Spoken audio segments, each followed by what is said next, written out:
What's up, everybody? Tam here. Just got back from the Chicago PTC that I got 4th place at, playing Jedah 2. I want to go over a quick deck profile / deck analysis on how I ran the deck. I think I did a fairly okay job. My ending record was 4-1-1. Only lost to Akuma in round 1, and Keith Disbro Mill I tied in round 3, and then ended up beating Phil Birch's Vega in top cuts, and then lost to Huitzel, giving me 4th place. So let's just jump into the deck. I'm playing this deck under water. The reason I'm playing water under as opposed to any other symbol is honestly Spaceland.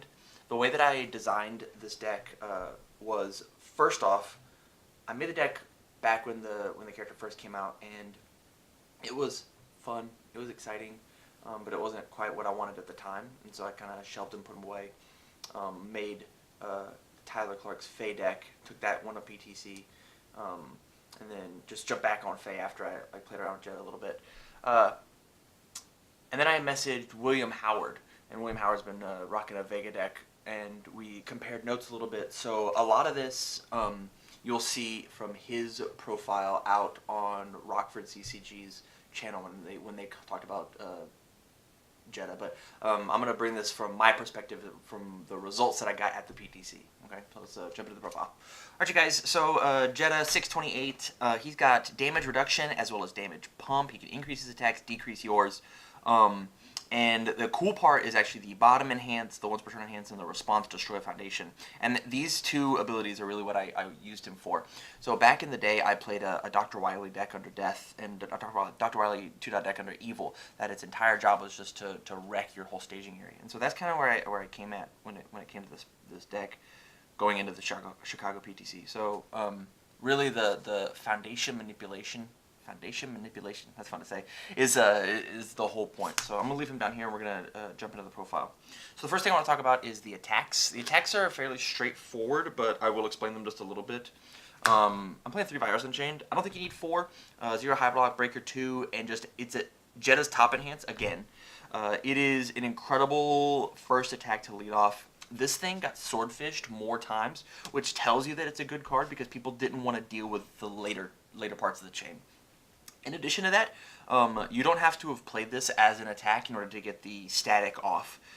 There were plenty of times where I'd block with this and then swing in the reversal, and the extra damage plus Jedah was just lethal enough to work. So I don't think you need 4, but 3 is an okay number. Next, I've got 2 Felice, the Jedah's 5 diff cantrip one. It's a 5 high for 5. It originally wasn't in the deck, but Will was playing it, and I think he's playing it at a 3 of, and I didn't like it at a 3 of. I thought I drew it just a little bit too much. But the card's good. I always want to see it turn 2. Very rarely do I actually want to see it late game. It's early damage just because of the 5 speed, and the fact that it draws me an extra card. That's another thing I really liked about this deck, is like every one of my attacks early drew me extra cards. So like Jedah drew me a card, and this drew me a card. The next attack we're going to talk about is ultra rare. This drew me 2 cards, and the point was I debuilt you, and then I drew 1,000 cards in order to outbuild and then kill you on sequential turns. So the whole point of the deck is, how can I out value you? I'm gonna have way more cards than you, and you're gonna have built less, and that's the whole point of the deck. I'm playing 3 Spiral Divinia. This card was originally at a 4 of. I dropped it down to 2, brought it back up to 3 because the Deadlock Enhance, honestly, is very, very good, especially when you have somebody who's going to wall up a little bit. And once again, they have 0. There's plenty of times where I would dip one of their momentum. I would get rid of their momentum so that I could draw a card and then add it back in with Jedah. I did not care about damage on this card. I care about drawing extra cards and being able to play out more of my turn. That's what this card was for. Moving on, 3 Dita del Lamento. The point of this card is, this is your big swing. This is what kills people. This plus Virus Unchained is 35 million damage. And the fact that I can respond after block like a Skull Barrier or a Sprigio is incredible, and then Jedah multiple too. This card ended games. It's 9 damage by itself, plus extra with Jedah, plus extra with Virus. It's a good card. I don't think you need 4 of it though. There were plenty of times where it would clog in my hand, and I'd actually see all 3 inside of a singular turn. Not that amazing.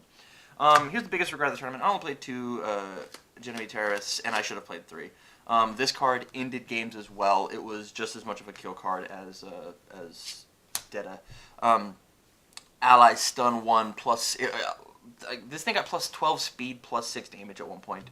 That's absolutely gnarly, and they can't do anything about that, especially if you combo with a virus. So yeah, I would definitely experiment more with that. Last 2 cards, I'm playing 1 of each, Scourgebear, Spraggio.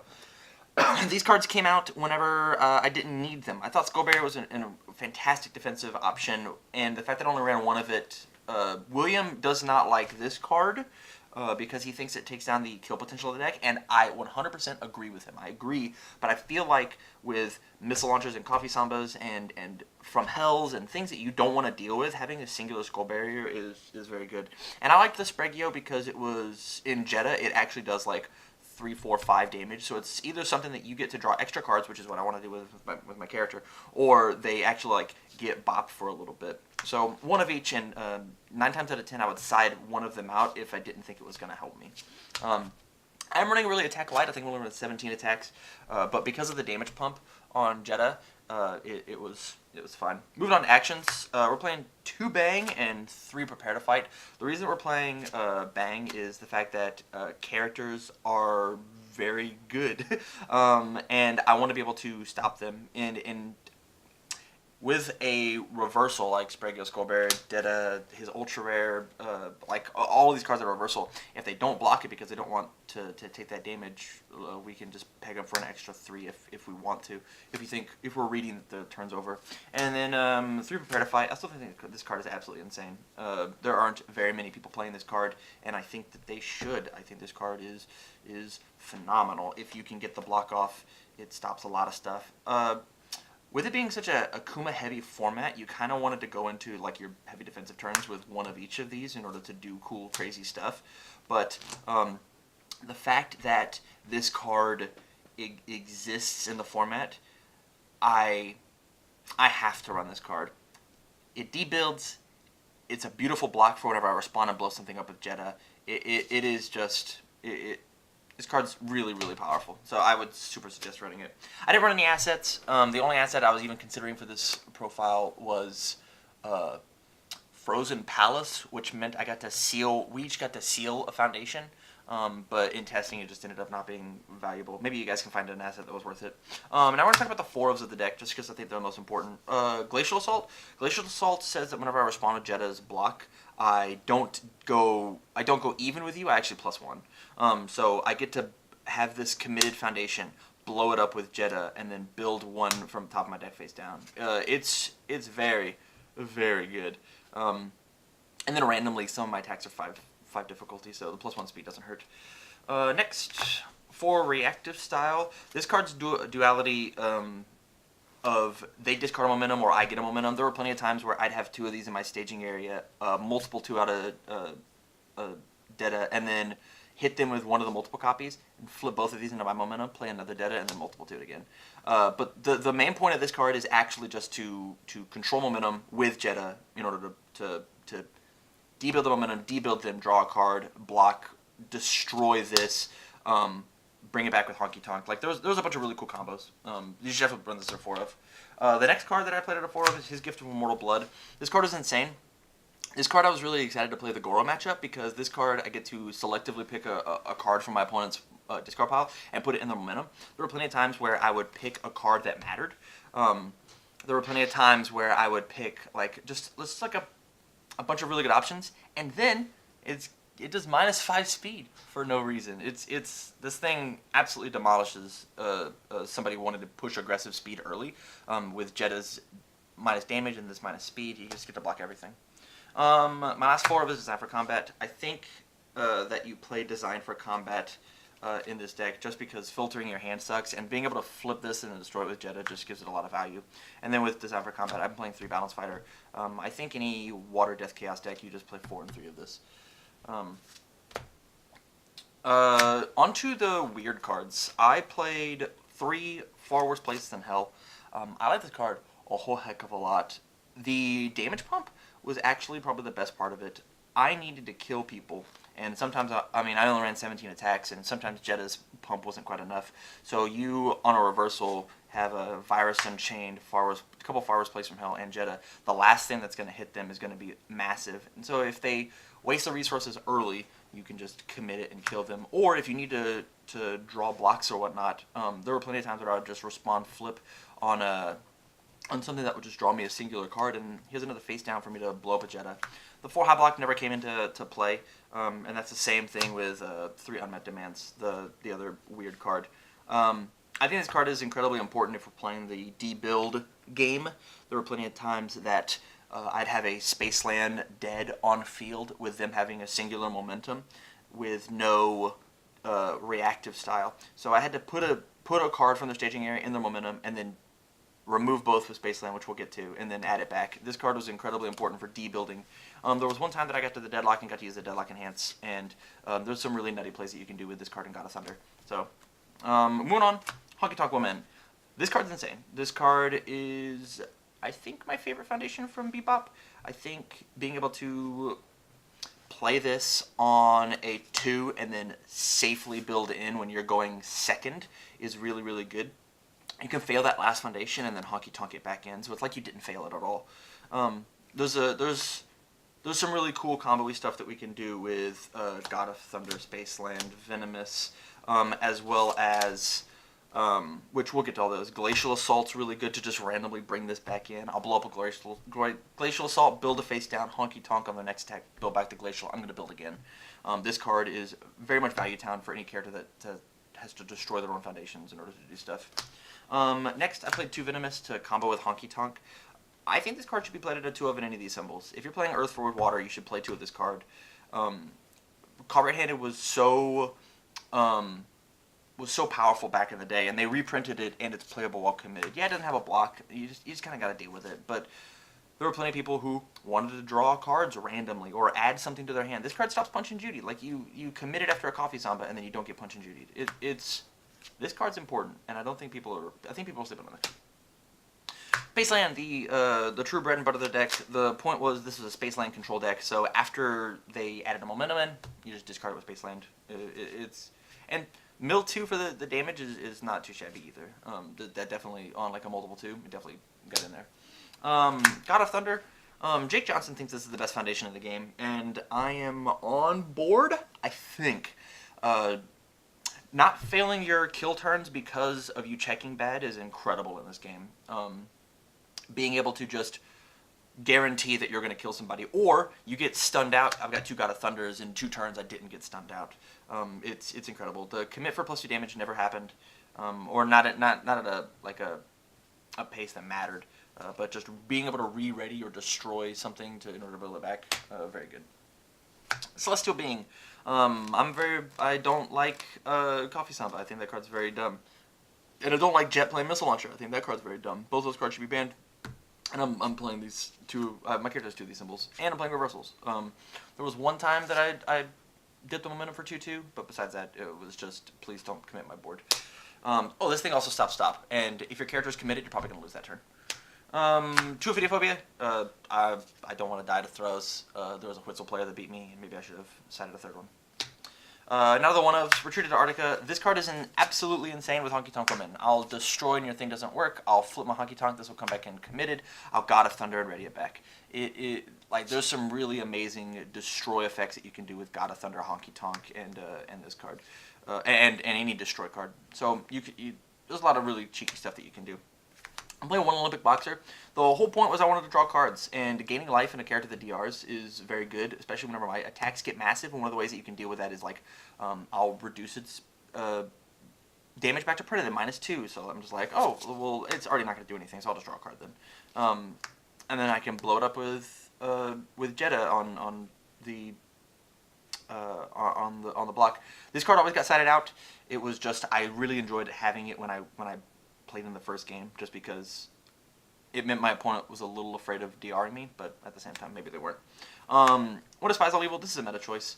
Akuma's running around everywhere. This card, I think this card has to be in the deck if you play in these 3 symbols.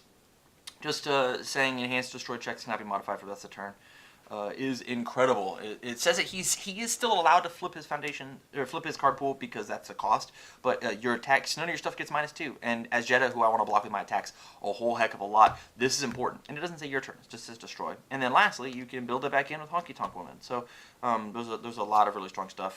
And then the MVP of the day, I think, is emergency rations. There were so many times where somebody would have a foundation that I didn't want to deal with. On a kill turn, like a Last of His Kind or Admonitions, and they would do it once and I'd flip it and like, hey, don't do that anymore. And at the same time, I'm randomly afraid of Sub-Zero, Reptile, I guess Huitzel, where I got to discard this, draw 2 cards, and so I didn't just die. The deck is a little over 60, I want to say like 65, 66 plus character. Might be 64 plus character. I'm not 100% positive on that, but the deck's incredibly fun. It's got a lot of moving pieces, and there's a lot of really intricate stuff that Water can do. After building the Fey deck that I won with in Collinsville, and now playing Water with a slightly different character, this is very much becoming my favorite symbol in the current meta. Under the sideboard, and the reason I'm going to the sideboard is just because like it's important to know like what's the point of like the meta choices. That's all the whole thing sideboards are for. So I played one bang just because I didn't have room for it in the main board, and honestly I took up Prepare to Fights in order to play this because maybe their character, if I wasn't allowed to block the thing, Prepare to Fight didn't do anything. So banging characters, banging powerful cards. This card is insane, and you should play it at least 2 of main board and more if you have it. 1 Red Dragon Assassin, just in case there's a cheeky foundation that I don't like. And once again, destroy effects with Honky Tonk Women are very good. 1 High Seas Adventure. Look at the cool High Seas Adventure mat. This card is mainly for attacks I don't want to deal with. Coffee Summer, Missile Launcher, From Hells. Things that like, hey, I don't want to waste a resource blocking, or Jedah's DR isn't going to quite get me there. So let's just flash this. I'll debuild you one, and we'll continue our turn. 1 more Celestial. I didn't want to get stunned out. It's important that I don't get stopped. I never cited this in for the +3/+3. It was always, hey, don't commit my stuff. I want to play the game. 2 Despise All Evil, just because of how absolutely afraid I was of Akuma. Akuma being in the format says that you have to play something that says that this was an extra bang for the part of Akuma that mattered to me. 1 more emergency ration in case they were very foundation dependent, because Jedah doesn't get to pick what they get rid of, because they get to pick, they're gonna pick their best foundation, and since they pick their best foundation, they're gonna this turns that foundation off. And then lastly, Act of Treason. This card's terrible. I don't like this card at all. The point was, in case somebody wanted to stop my Red Dragon Assassin, but I'd rather them just like waste the revoke on a Red Dragon Assassin than them just not have the ability to do it.